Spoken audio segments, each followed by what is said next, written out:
আসসালামু আলাইকুম ছোট বন্ধুরা, তোমরা সবাই কেমন আছো? আজকে আমরা তোমাদের চতুর্থ শ্রেণী গণিত বইয়ের 65 নাম্বার পৃষ্ঠার যে অনুশীলন 5.3 অঙ্কগুলো আছে, তো আমরা আজকে এই 3 থেকে 4 যে অঙ্কগুলো আছে এগুলো সমাধান করার চেষ্টা করব। প্রথম পর্বে উপরের 1-2 অঙ্কগুলো আছে এবং তৃতীয় পর্বে বাকি অঙ্কগুলো পাবে। তো চলো ছোট বন্ধুরা, আমরা দেখে নেই কিভাবে এই অঙ্কগুলো সমাধান করতে বলেছে। এখানে বলছে নিচের সমস্যাগুলোকে সাধারণ গাণিতিক বাক্যে প্রকাশ করে সমাধান করো। মানে আমাদের কিন্তু এখানে সমাধান করতে বলা হয়নি, মানে গাণিতিক বাক্যে সমাধান করে দেখাতে বলেছে। ঠিক আছে, তাহলে এখন দেখো এখানে কি বলছে, 5টি পেন্সিলের দাম 60 টাকা হলে 9টি পেন্সিলের দাম কত হবে? এই সমাধানগুলো করার জন্য আমাদেরকে সাজিয়ে লেখার কোনো প্রয়োজন নেই, আমরা গাণিতিক বাক্য দিয়ে অঙ্কগুলো সমাধান করব। দ্বিতীয় অঙ্কটি দেখো কি আছে, ভাজক ভাগশেষের 3 গুণ এবং ভাগফল ভাজকের 4 গুণ। ভাগশেষ যদি 2 হয় তাহলে ভাজ্য কত? এভাবে আমরা এই 3টি অঙ্ক দেখি কিভাবে সমাধান করা যায়। আমরা অঙ্কটি এখানে গাণিতিক বাক্যটি কিভাবে সাজাতে পারি, এখানে হচ্ছে 60, তাহলে এই 60কে আমরা কি করব, 5 দ্বারা ভাগ করে দিব। ভাগ করে দিলেই কিন্তু আমরা আমাদের একটি কলমের দাম পেয়ে যাব। গুণ আমরা কি করব, তারপরে এই 9 দ্বারা গুণ করলে আমাদের এখানে 9টি পেন্সিলের দাম কত হবে পেয়ে যাব। তাহলে অঙ্কটি আমরা কিভাবে করলাম, এখন এখানে আমরা প্রথমে কি করব, ভাগের কাজ করব। এই যে ব্র্যাকেটে যে কাজ আছে এটার কাজ করব। তাহলে 5 12 হচ্ছে 60, এই দুইটা আমরা ভাগ করলে কত পাচ্ছি, 5 12 60। তাহলে এখানে 12 এসে যাচ্ছে, যেহেতু এক সংখ্যা চলে এসেছে এখানে আর ব্র্যাকেটের দরকার নেই। গুণ করতে হবে কত দ্বারা, 9 দ্বারা, কারণ কয়টি পেন্সিল কিনতে হবে, আরও 9টি পেন্সিলের দাম আমাদেরকে বের করতে বলছে। তাহলে 9টি পেন্সিলের দাম বের করার জন্য আমরা এখন যদি এই দুটো গুণ করে দেই, 9 দুগুণে 18, 18 8, হাতে আছে 1, আবার 9কে 9 আর 1 হচ্ছে 10, তাহলে এখানে কত, 108 টাকা। তাহলে 9টি পেন্সিলের দাম কত হবে, 108 টাকা হবে। ঠিক আছে, এটাই হচ্ছে উত্তর। ভাজক ভাগশেষের 3 গুণ, তাহলে ভাজক ভাগশেষের 3 গুণ, তা আমরা এখানে প্রথমে সূত্রটা লিখে দিতে পারি। যে আমরা কিন্তু এই ধরনের অঙ্কগুলো করতে একটা সূত্র জানি, যে আমরা জানি কি, আমরা প্রথমে যদি সূত্রটা লিখে নিই, এখানে ভাজ্য সমান হচ্ছে, আমরা কি জানি এখানে ভাজক গুণফল, এই গুণফলের সাথে আমরা ভাগশেষ যেটা পাবো সেটা আমরা কি করব, যোগ করে দিব। এখানে ভাগশেষ কত দেওয়া আছে সেটা আমরা যোগ করে দিব, তাহলে ভাগশেষ। ঠিক আছে, এবার দেখো এখানে আমাদের ভাজক কত আছে, এখানে আমরা যদি এগুলো বের করে নিই, এখানে বলছে যে ভাজক ভাগশেষের 3 গুণ এবং ভাগফল ভাজকের 4 গুণ। তাহলে একটা হচ্ছে 3 গুণ, একটা হচ্ছে 4 গুণ। তাহলে আমরা ভাগশেষ পেয়েছি কত, 2। তাহলে এই 2 এর সাথে আমরা কি করব, 2 গুণ, আমাদের প্রথমটা হচ্ছে 3 গুণ। ঠিক আছে, তারপরে আমাদের এখানে কি চিহ্ন আছে, গুণ চিহ্ন। গুণ চিহ্নর পরে গুণফল যেটা পাবো, তাহলে গুণফল কত বলছে এখানে, গুণফল ভাজকের 4 গুণ। তাহলে ভাজকের 4 গুণ হচ্ছে গুণফল, তাহলে 2 গুণ 3 গুণ 4। ঠিক আছে, তারপরে আমাদেরকে কি করতে হবে, এখন আমরা এগুলো গুণ করার পরে যে সংখ্যাটা পাবো, এই ভাগশেষ, এটার ভাগশেষ কি করব, এই সংখ্যার সাথে যোগ করে দিব। তাহলে ভাগশেষ এখানে কত দেওয়া আছে, 2, ভাগশেষ এখানে দেওয়াই আছে। এবার দেখো এখানে গুণ করে 3 দুগুণে আমরা কত পাচ্ছি, 6। এখন গুণ, এইগুলো আমরা গুণ করে দিব। তাহলে এখানে গুণ করলে কত পাচ্ছি, দেখো 3 দুগুণে 6, তাহলে 6 সাথে যদি আবার 4 যোগ করে দিই, 6 4 6 24, তাহলে এখানে বসবে 24। তাহলে আমরা ভাজক এবং গুণফল দুইটাই পেয়ে গেছি। এখন আমাদেরকে কি করতে হবে, ভাগশেষ যে 2 দেওয়া আছে সেই 2 এখানে যোগ করে দিতে হবে। তাহলে এটা আমরা কি করব, দেখো এখন প্রথমে আমাদেরকে গুণটা করতে হবে। তাহলে 4 6 24, 24-এর 4, হাতে আছে 2, আবার 6 দুগুণে 12, 12 আর 2 হচ্ছে 13 14, তাহলে এখানে হবে 14। ঠিক আছে, যোগ হচ্ছে 2। এবার এখানে কত পেলাম, দেখো 4 এর সাথে 2 যোগ করলে 6, আর এই 14 এখানে বসে যাবে। 146 পেয়েছি, এই 146ই হয়েছে এখানে উত্তর। আমরা 3 অঙ্কটা দেখি, এখানে আমাদেরকে কি বলছে, দেখো এখানে বলছে যে জনাব শম্পার মাসিক বেতন 75,000 টাকা, প্রতি মাসে তার খরচ হয় 7,250 টাকা। তিনি 1 বছরে কত টাকা জমাতে পারেন? ঠিক আছে, তাহলে এক বছর সমান কত মাস? আমরা জানি যে এক বছর সমান হচ্ছে 12 মাস।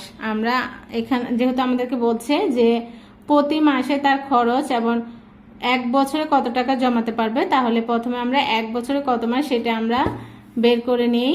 তাহলে কিন্তু তার বেতন থেকে আমরা আমাদের হিসাবটা সহজে বের করে ফেলতে পারবো। এক বছর সমান কত? এখানে প্রথমে আমরা লিখে নিলাম 12 মাস। এক বছর সমান আমরা কি জানি? 12 মাস। তাহলে তার এখানে জনাব শম্পার মাসিক বেতন কত? 7,500। গাণিতিক বাক্য এখানে কত কিভাবে লিখবো? এখানে 7,500। ঠিক আছে, তার মাসিক আয় হচ্ছে 7,500। তো 7,500 থেকে আমরা যদি এই 7,250 বিয়োগ করে দিই, ঠিক আছে, বিয়োগ করার পরে এই যে তার কত আছে এখানে? 12 মাস। তাহলে 12 মাসে গুণ করে দিলেই আমাদের অঙ্কটা হয়ে যাবে। 12 মাস মানে এক বছর আসবে। এবার দেখো এই 7,500 থেকে আমরা 7,250 বিয়োগ করব। তাহলে বিয়োগ করলে আমরা কত পাচ্ছি? এখানে দেখো 0, এখানে হচ্ছে 7,250 বিয়োগ 12 মাস দিয়ে গুণ করে দিতে হবে। তাহলে দেখো এখন যদি আমরা এই 250কে 12 দ্বারা গুণ করি, এখানে কত দ্বারা? দেখো 250, এখানে হচ্ছে 12, এটা গুণ করতে হবে। তাহলে 2 শূন্যে 0, ঠিক আছে, 5 দুগুণে 10, 10-এ 0, হাতে আছে 1, 2 দুগুণে 4, 1 হচ্ছে 5। এবার 0 0 1 1 0 0, 5 ওকে 5, 2 ওকে 2, দেখো 0 0 0, 5 5 10, 10-এ 0, হাতে আছে 1, 1 1 2 3। তাহলে এখানে কত হয়েছে? 3,000। এই 3,000 টাকা, এটাই হচ্ছে উত্তর। ঠিক আছে, তাহলে সে কি করতে পারবে? প্রতি এক বছরে সে কত টাকা জমাতে পারবে? 3,000 টাকা জমাতে পারবে। ঠিক আছে, তার খরচের টাকা থেকে, তার ইনকাম থেকে খরচের টাকা বিয়োগ করার পরে আমরা যেটা পাবো সেটা আমরা কি করব? এই 12 মাসের সাথে গুণ করে দিব, মানে এক বছর। তাহলে এক বছর গুণ করার পরে আমরা এই যে সংখ্যাটি পাবো সেটাই হচ্ছে তার কি, ওই যে সে এক বছরে এই টাকাটাই জমাতে পারবে। আশা করি তোমরা বুঝতে পারছো। ঠিক আছে, এভাবে গুণের নামতাগুলো একটু দেখে নিবে, যেহেতু গুণ এই অঙ্কগুলো করার সময় গুণের নামতাগুলো লাগতেছে। তারপরে দেখো আমরা এখন 4-এর অঙ্কটি দেখি। দেখো 4-এ এখানে বলছে রূপা ও মনির কাছে একসাথে 875 টাকা রয়েছে। কিভাবে আছে 875 টাকা একসাথে? মনির কাছে রূপার চেয়ে 125 টাকা বেশি রয়েছে। মনি আর রূপা প্রত্যেকের কাছে কত টাকা আছে? তো আমরা এই 825 থেকে যদি যে টাকাটা বেশি আছে সেই টাকাটা আমরা বিয়োগ করে দেই, তাহলে কিন্তু আমরা পেয়ে যাব যে কত টাকা তার কাছে বেশি আছে। তো সেটার সাথে এখানে যেহেতু 2 জনের টাকা, তাহলে আমরা ভাগ করে দিলেই পেয়ে যাব। ঠিক আছে, যে একজনের কাছে কত টাকা করে আছে। দেখো এখানে আমরা প্রথম অঙ্কটাই লিখে এখানে বলছে যে রূপানির কাছে রূপার চেয়ে 125 টাকা বেশি আছে। তাহলে রূপার কাছে কত টাকা আছে? 875 টাকা। তো আমরা এখানে লিখে দিব এই যে দুইজনের কাছে যেই টাকাটা আছে সেই টাকাটা থেকে যদি আমরা যেই টাকাটা কম আছে সেটা বিয়োগ করে দেই, তাহলে কিন্তু আমরা আমাদের উত্তরটা এখানে পাবো। দেখো 875 টাকা আছে কার কাছে? দুজনের টাকা মিলিয়ে 875 টাকা আছে। কিন্তু রূপার চেয়ে মনির কাছে 125 টাকা বেশি আছে। ওই 125 টাকাটা আমরা কি করব? এখান থেকে বিয়োগ করে দিব। বিয়োগ করে তারপরে দুইজনের টাকাটা ভাগ করব।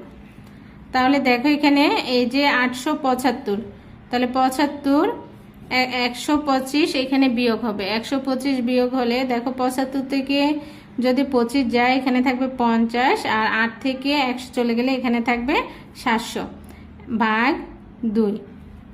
তাহলে দেখো আমরা এই 750কে যখন 2 দ্বারা ভাগ করব আমরা কত পাই?